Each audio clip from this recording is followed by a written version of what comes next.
Donc j'ai commencé à peindre en 88 et en fait je suis rentré dans ce mouvement qu'on appelle le mouvement hip-hop. Donc j'ai commencé par la danse, ça n'a pas marché. J'ai essayé de rapper, d'écrire, ça n'a pas marché. J'ai essayé de mixer, ça n'a pas marché. Donc après toutes ces disciplines, je me suis retrouvé dans le graffiti.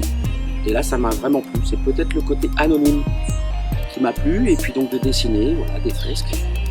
Et donc j'ai puisé mon inspiration au début, c'est un mouvement qui venait de New York, qui a débarqué en Europe au début des années 80. Et au début donc on copiait beaucoup les styles américains. Donc je me suis forgé un style en m'inspirant de ce qui se passait là-bas. Et au début des années 90, j'ai commencé à développer un style de calligraphie abstraite. L'idée dans l'art, c'est de s'accomplir, de trouver son mode d'expression, son style. Et le but, c'est toujours été de rechercher son style que j'ai trouvé au fil des années et qui change, qui mute. Et qui mute par rapport à mes voyages. J'ai beaucoup voyagé ces dernières années. Et donc, dans mes calligraphies abstraites, on peut ressentir mes différents voyages. Alors, j'ai peint en 2015, j'ai peint sur un Boeing 727 de Tunisair, donc en Tunisie. Et c'était un projet où nous étions 5 Tunisiens et 5 Français. Pendant une semaine, on a repeint entièrement un Boeing 727. Et moi, j'ai peint une tête de faucon sur le cockpit. Et donc voilà, donc c'est pas tous les jours qu'on peint un avion. Et ensuite, j'ai peint dans beaucoup de pays. J'ai peint une tête de jaguar sur un toit dans le Queens, à New York. J'ai peint à Tokyo, j'ai peint dans toute la planète. Donc à chaque fois, c'est toujours intéressant de laisser sa trace quelque part. Donc l'Alliance française m'a proposé cette tournée dans 4 villes. Campo Grande, Campo Grande,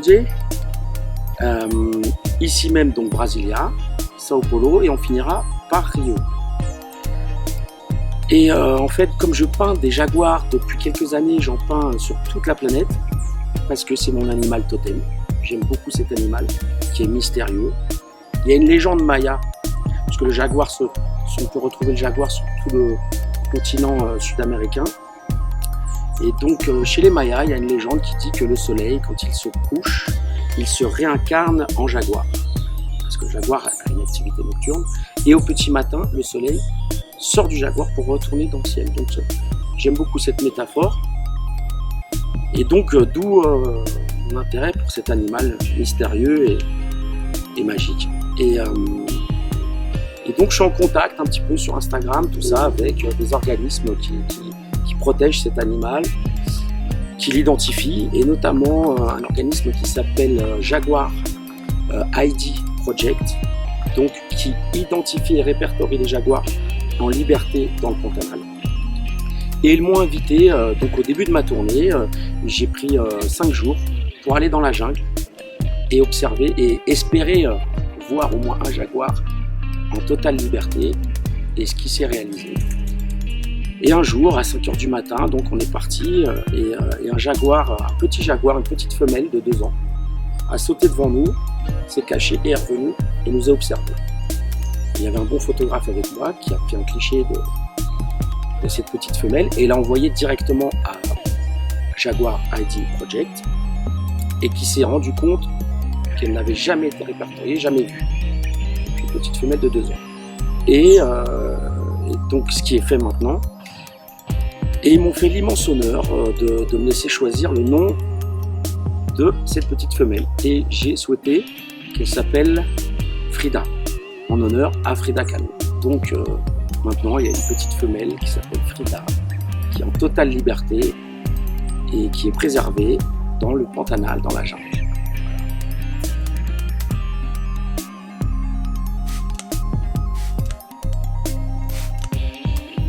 Alors j'ai fait beaucoup d'alliances françaises, j'ai fait de belles alliances françaises.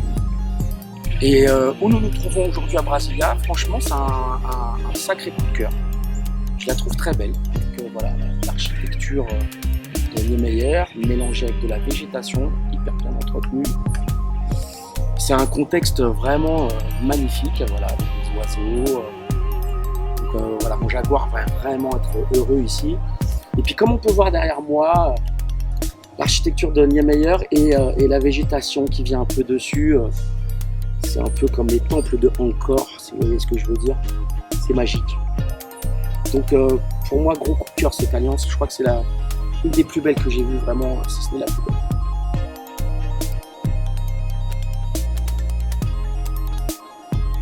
Abraço!